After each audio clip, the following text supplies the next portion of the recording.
My name is Ion Battler, foster son of Norma Gardner, beholder of the truth of the temple. She raised me, cared for me, and loved me as if I'd been her own flesh and blood. These words are dedicated to her memory, and I send them out into infinity so that you, the people of the universe, will never forget about her, not today, and not in a million years from now. From her I know the truth, the whole of it, as the telling of the truth was my mother's dedication, her passion, and ultimately her destruction. Now that she is no longer among us, I shall not cry, but continue what she has begun. I will pass the truth on to anyone with an open mind, who is willing to listen and accept, for it is of the utmost importance for the future of our civilization. So long ago, our species came from a distant solar system, with a bright yellowish star in its center, a star so warm and magnificent that it's hard to find the words to describe it. Count 3 planets from that sun. The first, a barren place of sometimes boiling, sometimes frozen rocks. The second, shrouded with thick layers of everlasting clouds.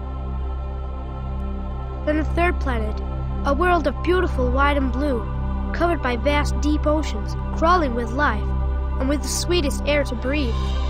This is the place where our ancestors first looked up into the night skies in awe, wondering if somebody was staring back at them from afar. The name of that planet is Earth.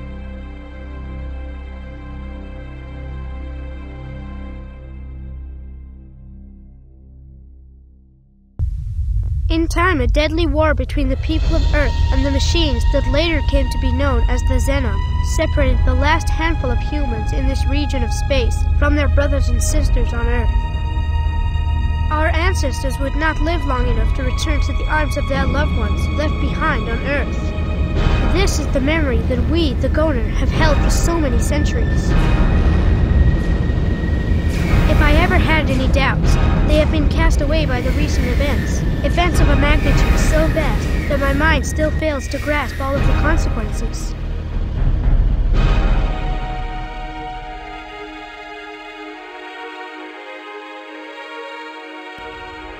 Many weeks ago, a lone ship of unknown origin appeared in our realm. A ship that once had the power to cross the gulf of space between the stars on its own, not needing to traverse sectors by using jump gates. But an accident crippled the ship, disabled its star drive, and left its pilot marooned in this part of space, utterly alone and with no hope of return. As the Gona community supposed right from the start, the ship came from our forefathers' place of origin, Earth. All hell broke loose when the Argon government, knowing as much as the Goner, but not willing to reveal it to their people immediately, started to pursue the Earth ship, as did the Split and the Paranet. The pilot of that ship, a tall friendly man by the name of Captain Brennan, was unaware of the attention he was drawing. He had a difficult time comprehending where he was and how to survive the society of merchants and mercenaries. It must have seemed utterly alien to him.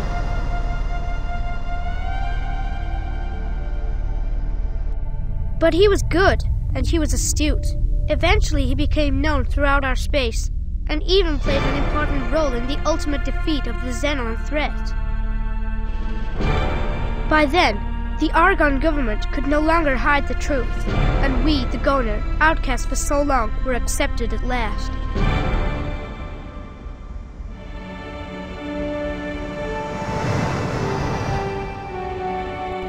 After the battle, the ship from Earth was brought to an Argon wharf where the engineers began to repair the damaged star drive. The idea was to help Captain Brennan return home, taking emissaries with him to establish diplomatic relations between the Foundation Guild and Earth.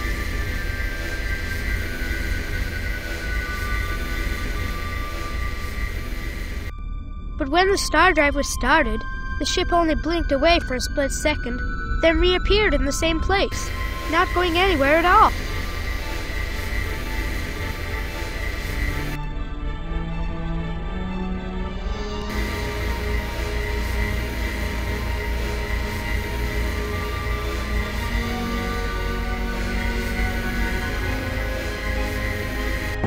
I can hardly bring myself to describe the desolate expression of the big man from Earth. on the day of the failed attempt to return him home. I could see the pain in his eyes and hear the trembling in his voice, and it made my heart ache. Later that day, the news came in. The spaceship was to be taken to the wharf again. This time the best scientists, not only of the Argon, but also the Boron, and even the Taladi would try once more to repair the star drive. Promising not to stop until they had the solution, they began to dismantle the ship piece by piece, bolt by bolt, trying to fathom the secret of the jump engine and so locate the source of the problem. Thus they hoped to rebuild the ship to its former glory with a functioning star drive. We knew that this could take months, possibly even years. For all we knew, it might even be impossible. Brennan spent his time at the Goner Temple, sitting in silent contemplation and reflecting on his fate.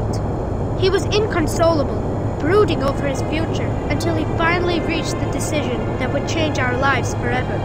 I clearly remember the expression on the face of my little sister Ninyu, trying to cover her tears when the man from Earth told us what he had resolved to do. He would ask the Argon government to grant him access to a small cruiser so he could go back into space again on his own, to find out friends, old and new, and to seek adventure.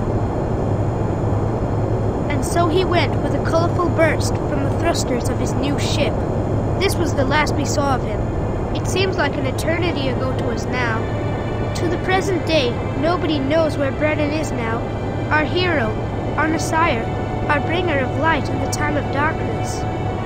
Nobody knows if he fares well, or if he faces great danger. Hope is all there is.